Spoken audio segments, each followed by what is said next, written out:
तुम्हारी एज के बच्चों को ऑर्गेनिक केमिस्ट्री बड़ी मुश्किल लगती है। हालांकि मुश्किल तो पूरी केमिस्ट्री लगती है, लेकिन कुछ बच्चों को ऑर्गेनिक केमिस्ट्री में ज़्यादा तकलीफ होती है, वो ऑर्गेनिक का पार्ट करना ही नहीं चाहते। तो बेसिक जो प्रॉब्लम है वो तो यहाँ पे है कि जो चीज़ें लैब में पढ़ाई जानी चाहिए, लैब है नहीं, lab is not supported to the classroom. तो आप एक पेपर के ऊपर जो चीज़ें पढ़ रहे हो उसे आपने अपनी लाइफ में देखा ही नहीं, और जब देखा ही नहीं तो ऐसी चीज़ों को जो एब्स्ट्रैक्ट है आप उसे एब्जॉर्ब करने की कोशिश कर रहे हो सकता है क्या? नहीं हो सकता।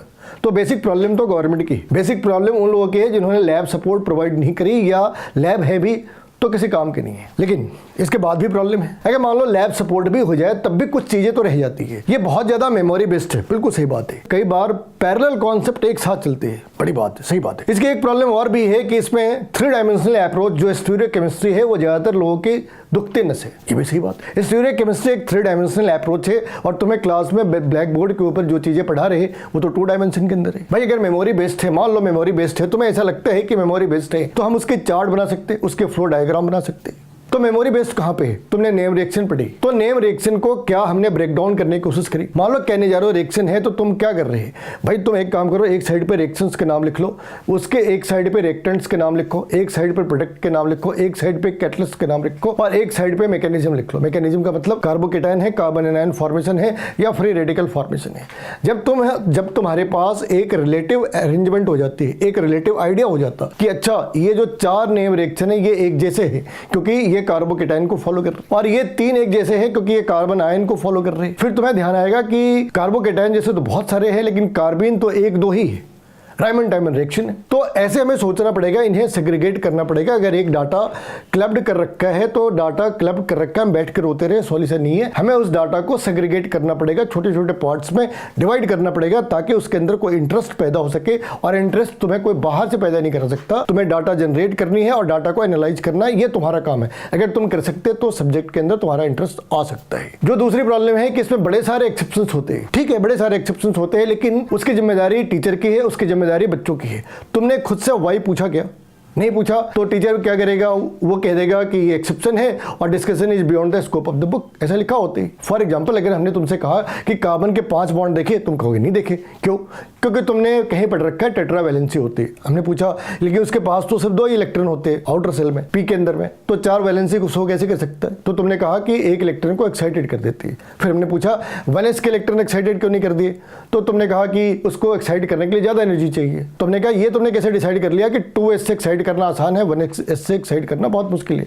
भाई ज्यादा से ज्यादा 2 टाइम्स का फर्क होगा, इतना ही होगा ना, उससे ज्यादा तो नहीं हो सकता। तो ये वो चीजें होती है जहां पे हमें खुद से सवाल पूछने होते। कुछ सवालों के जवाब हमें किताबों में मिल जाते, कुछ के नहीं मिलते हैं, लेकिन हमें खुद से सवाल पूछते रहना है ताकि हमारी सब्जेक्ट के साथ इन्वॉल्वमेंट बढ़े। मान लो इसी सवाल को आगे लेकर चलते हैं कि भाई कार्बन 4 से ज्यादा वैलेंसी 100 के नहीं कर सकता क्योंकि उसके पास वैकेंट डी सब सेल नहीं है। अच्छा, क्यों नहीं है?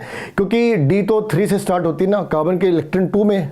अब तुम पूछ सकते कि 3 से क्यों होते? क्योंकि प्रिंसिपल क्वांटम नंबर के हिसाब से जो एल की वैल्यू है एन से कम होनी चाहिए। फिर तुमने पूछा मगर ऐसा क्यों होना चाहिए? तो यहाँ पे आके तुम फंस जाओगे।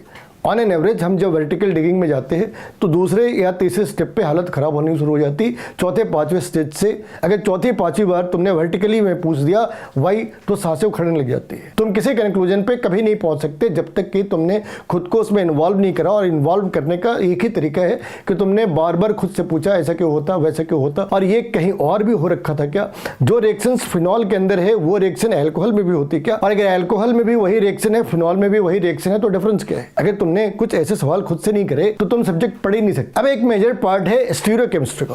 तो स्टीरियोकेमिस्ट्री में तो एक तो बुक की प्रॉब्लम है, दूसरी बात तुम्हें खुद से बैठकर जो न्यूमन प्रोजेक्शन है, साहस प्रोजेक्शन है और फिशर प्रोजेक्शन है, कम से कम फिशर और न्यूमन के ऊपर तुम्हें कंफर्टेबल होना होगा। अगर तुम कंफर्टेबल नहीं हो रहे तो फिर तुम्हें रट्टा मारना पड़ेगा, वो तुम्हारे लिए पेनफुल हो सकता है। तुम्हें बहुत सारे कॉन्सेप्ट्स एक साथ पढ़ने हैं, तो उसका तरीका क्या है? तुमने पहले रेजोनेंस के ऊपर 10 प्रॉब्लम सॉल्व कर ली, फिर तुमने एरोमेटिसिटी के ऊपर 10 प्रॉब्लम सॉल्व कर ली, फिर तुमने हाइपर कॉन्जुगेशन के ऊपर 10 प्रॉब्लम सॉल्व कर ली, और फिर बाद में तुमने 10 प्रॉब्लम उनकी सॉल्व करी जिनमें ये तीनों कॉन्सेप्ट एप्लीकेबल होते हैं। अगर तुम स्टार्ट में ही इन तीनों के साथ सॉल्व करना चाहते तो तुम कभी सीख नहीं सकते। तुम्हें पहले इंडिविजुअली उनको डॉक्ट्राइन करना पड़ेगा, या कम से कम कंफर्टेबल तो हो ही जाओ। एक बार तुम अलग अलग कॉन्सेप्ट्स के ऊपर कंफर्टेबल हो गए तो उन्हें क्लब करना बहुत मुश्किल काम तो बिल्कुल नहीं है। लास्ट पार्ट है कि इनमें स्ट्रक्चर्ड वे की प्रॉब्लम है। नहीं, प्रॉब्लम नहीं है। मेरा 100 सालों का एक्सपीरियंस ये कहता है कि अगर हमें किसी बच्चे को ऑर्गेनिक केमिस्ट्री सिर्फ 2 घंटे में पढ़ानी हो, पास आउट बच्चे को, ध्यान रखना। कार्बोनिल कंपाउंड के बारे में बातें करनी है। अगर बच्चा कार्बोनिल कंपाउंड्स को समझ जाता है, इसका मतलब वो आगे के पार्ट भी समझ चुका है और पीछे का पार्ट जो अमाइंस है वो भी समझ सकता है। जो सारे रिएक्शंस हमने हाइड्रोकार्बन में यूज करे, तुम ये मान के चलो उनमें से 40% रिएक्शंस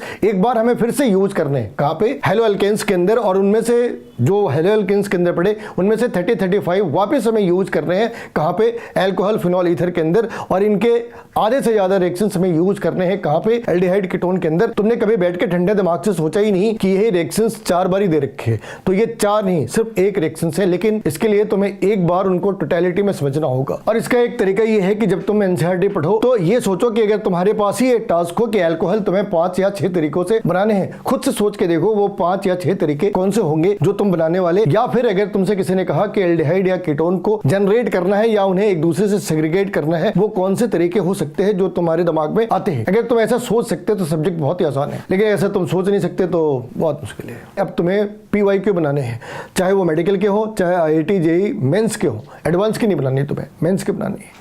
और तुमने ऑर्गेनिक निकाली, अब तुम्हारा जो फोकस है वो हाइड्रोकार्बन अल्कोहल फिनॉल ईथर नहीं है, अब तुम्हारा फोकस ऑर्गेनिक केमिस्ट्री के ऊपर है। तुम ऑर्गेनिक को एज ए यूनिट, 1 यूनिट लेकर तुम जब उसे बनाओगे तो तुम्हारी ज़्यादा कॉन्सेप्चुअल क्लैरिटी होगी। जब तक तुम ये सोच रहे कि आज हाइड्रोकार्बन और GOC कर लेते हैं, 3 दिन बाद अल्कोहल फिनॉल ईथर कर लेंगे, ये 3-3 दिन के हिसाब से ऑर्गेनिक की क्लैरिटी नहीं आनी है।